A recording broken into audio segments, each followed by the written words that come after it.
It's been a little more than a week since Nassau County Executive Bruce Blakeman was sworn into office. Yesterday, he joined Republican lawmakers in Albany, calling for the repeal of the state's bail reform law, the issue a central part of his campaign. And Bruce Blakeman, the county executive, joining us live this morning. So good morning to you, county executive. Good to see you. Thanks for being here. Good morning. Nice to see you. Of course. So happy New Year to you. Talk to us about your stance right now on bail reform. You and I have spoken about this before, but why do you specifically want to see it repealed, and how do you go about that now that you're officially the county executive? Well, 2 days ago, we took off the streets.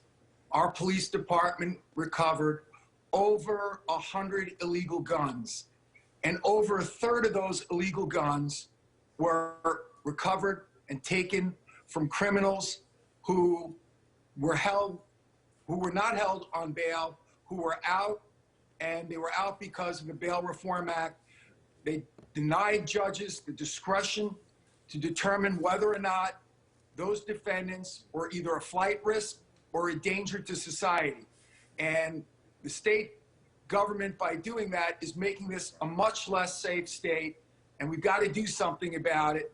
Bail reform is nothing more than a get-out-of-jail-free card, and it's got to stop. It's a crazy situation, and basically, I'm asking the legislators up in Albany to please consider it this session, repeal it, let's get back to normal, give judges the discretion that they have had for the last 150 years. Well, what do you say to the folks who support the law, arguing that cash bail creates an unfair system that criminalizes poverty? What do you say to that argument?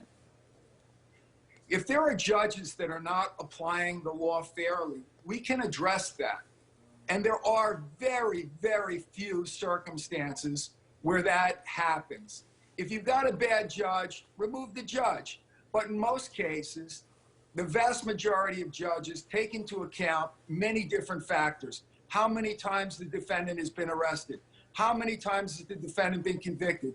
Is the defendant a danger to society? Is the defendant in danger of fleeing the jurisdiction? And a judge, and only a judge, can do that on a case-by-case basis. Not a state law that says no bail for any of these people. That's crazy. So would you be willing, then, is there a happy medium here, I guess, right? There's this conversation is ongoing. Some folks are saying, yes, those people who are arrested and put back on the streets are actually small numbers, not an inflated amount that some folks are saying. But is there a happy medium to work with Democrats, come up with a compromise maybe on bail reform? Well, listen, I think that we should always listen to other ideas. And if there is a compromise and it's reasonable, I certainly think we can work towards that. But, first you have to repeal it or amend it immediately, because every day that goes by, it's becoming more and more dangerous to live in New York. Yeah, let's switch gears a little bit. We also wanted to talk to you about the executive order that you signed last week, giving local school boards the power to decide whether to mandate masks or not. And then the Nassau Suffolk School Boards Association has now said it's siding with the state rules on this, and they've asked you to withdraw that order. So do you plan to do that? Well, they have said that because they've been threatened by the governor that school board members would be removed and that funding would be taken away from schools. So, we would be hurting our school kids, and that's wrong. The governor likes to lecture me on the law, but let me pose this question. You've threatened removing school board members if they don't comply with your mask mandate, Governor, but you haven't threatened the Manhattan District Attorney with removal for not prosecuting people who violate the law, which is a clear violation of his oath of office. Well, that's a totally separate matter. Be consistent. That's a totally separate matter with the Manhattan District Attorney. No, it's not. It's about. No, it's not. It's about. Well, we're specifically talking about mask mandates right now. She's claiming that the law says that she can impose this mandate. There's a Supreme Court case right now in the United States Supreme Court that is considering right now whether or not chief executive officers like the governor can impose mandates, and if they can, what is the criteria? Let's get back to masks for a second. What's the metric?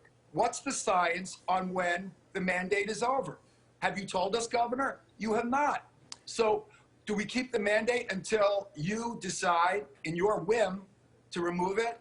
These kids want to get back to normal. They don't want to wear masks in schools. They don't want their Christmas pageant canceled. They don't want their football and basketball games canceled. They want to go forward and live a normal life. Let me interject here for a second here.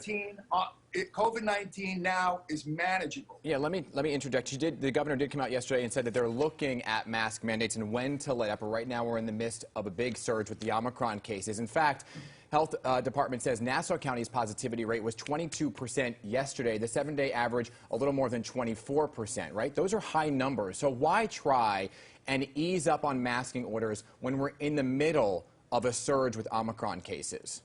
You know, that's a great question. Here's the answer to that question. We've had a mask mandate now for over 6 months, and the Omicron variant keeps multiplying and multiplying and multiplying. So therefore, the mask mandate isn't working. It's giving everybody a false sense of security. I've given out over 200,000 test kits in the last 10 days to our residents. That's a material help in fighting COVID-19. I opened a vaccination pod that hadn't been open in months in Nassau County so that people could get free vaccinations if they wanted.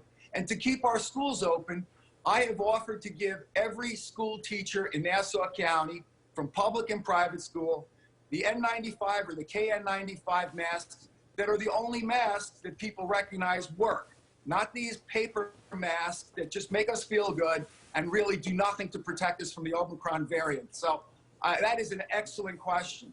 All right, County Executive Bruce Blakeman, thank you again so much for joining us this morning. Thank you. Good to see you.